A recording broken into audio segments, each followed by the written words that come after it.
उत्तर प्रदेश में चुनाव है? क्या ख्वाहिश है आपकी?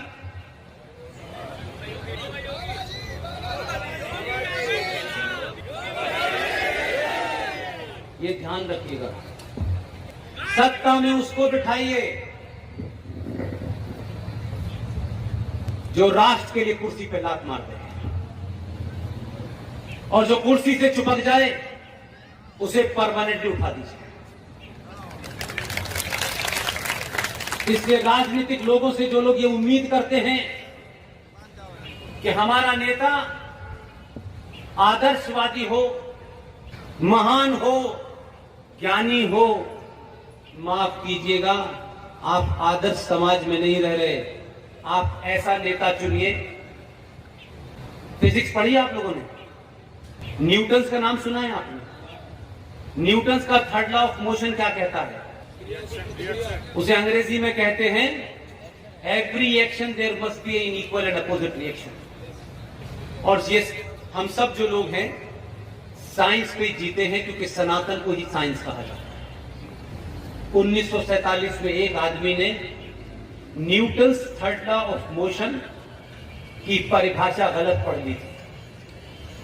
गांधी जी ने न्यूटन की परिभाषा गलत पढ़ ली, पूरे देश को पढ़ दी।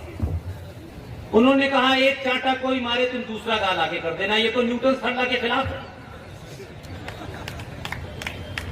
आपको देर में समझ आई 2017 में गुजरात के लोगों ने जो 1947 में गलत काम किया था उसका प्रायश्चित 2014 में कर लिया। जिस आदमी ने Newton third law of motion की गलत थ्योरी बताई, 2014 में Newton third law of motion के ऐसे थ्योरी के मानने वालों को बैठाया कि उन्होंने कहा कि every action there must be an equal reaction, और उन्होंने कहा कि एक साथ एक गाल पे नहीं, दोनों गाल पे मारना है।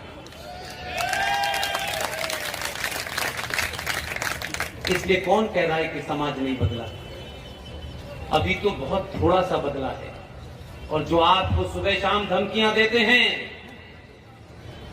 जो ऊंट की पीठ पे खड़े होकर खजूर तोड़ रहे थे, जो दुनिया को ज्ञान देते हैं, शर्माइए नहीं, अपने होने पे एहसास कीजिए। आपके अंदर जो कुंठा भर दी गई है उसे निकालिए। दुनिया में आपसे कोई गौरवशाली इतिहास का देश नहीं है, कोई संस्कृति नहीं है, कोई सभ्यता नहीं है। आप जिनके वंशज हैं, आप जरा उनको याद तो करिए। आपको कौन डरा रहा है? कभी कभी मुझे लगता है कि जुगनू सूरज को डराने की कोशिश कर रहे हैं। जो कहते हैं हम मुसलमान हैं, तो हमने कब कहा तुम नहीं मुसलमान? दिन रात उन्हें मुसलमान होने का बहुत शौक है। मुसलमान है, मुसलमान है, अल्लाह ने ये किया, अरे ठीक है किया, अच्छी बात है ना, तो हमसे क्या कह रहे हो? लेकिन एहसान फरामोश है, मक्कार हैं, झूठे हैं।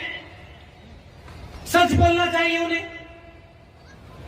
हमें अल्लाह पे पूरा यकीन है, भगवान पे पूरा यकीन है।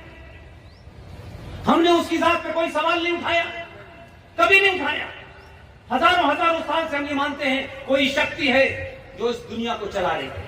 ये सूरज का निकलना, ये पानी का बरसना, ये सूखा पड़ना, ये गेहूं की फसल, ये आम की फसल, ये उसका नजारा है। आप इसे कुछ भी कह लें, हमने एक मिनट के लिए अपने जीवन में इस ब्रह्मांड की शक्तियों पे कभी सवाल नहीं उठाया, और मानते हैं कि जो कुछ भी हो रहा है उसकी मर्जी से हो रहा है। मैं वेदांती जी से मैं समझता हूं कि 1990 में या 92 में मैंने देखा, मैं यहां आया तब भी मुझे पता नहीं था कि मैं आज वेदांती जी से मिलूंगा। ये बड़े आदर्श रहे मेरे, मेरी मर्जी से हुआ है। मैं अपनी मर्जी से यहां आया हूं, मेरी मर्जी से वेदांती जी यहां आए क्या? इसलिए किसी की मर्जी है, इसलिए हम यहां आए। इसलिए उसकी मर्जी से पत्ता हिलता है, उसकी मर्जी से हवा चलती है, उसकी मर्जी के बगैर कुछ नहीं हो सकता, उसकी मर्जी के बगैर कोई कुछ कर भी नहीं सकता, और उसी की मर्जी है, इसीलिए 2014 में आया है। कुरान मजीद में बड़ा साफ साफ लिखा हुआ है, कुछ रूल हैं, कुछ कानून हैं। तुम उन कानून और उसूल और हिदायतों के साथ जमीन पर जाओ और दुनिया में मेरे पैगाम को फैलाओ। लेकिन वो जानते थे, उन्होंने साथ में एक हिदायत और दी। उन्होंने कहा कि मेरी हिदायतों की खिलाफवर्जी की, मेरे बताए रास्ते से तुम हटे, मेरी बातों को अगर तुमने नहीं माना तो मैं इसी धरती पर ऐसे लोग भेजूंगा जो तुम्हें रास्ते पर ले आएंगे। 1400 साल के बाद उन्होंने कहा ये पूरी दुनिया में उत्पात मचा रहे हैं, ईमान से भटक गए हैं, फरेब मक्कारी मुनाफिकत इनके अंदर आ गई है, ये अल्लाह के नाम पे, मस्जिदों के नाम पे जमीनें घेर रहे हैं, ये कब्रों के नाम पे जमीनें घेर रहे हैं, इंसानियत को तार तार कर रहे हैं। उन्होंने 2014 में भेज दिया कि इन्हें सड़क से ढंग से डाइन पे आओ। वो उसी की मर्जी से आया है। इशरत जहां भेजने से और सोहराबुद्दीन भेजने से वो जाएगा नहीं।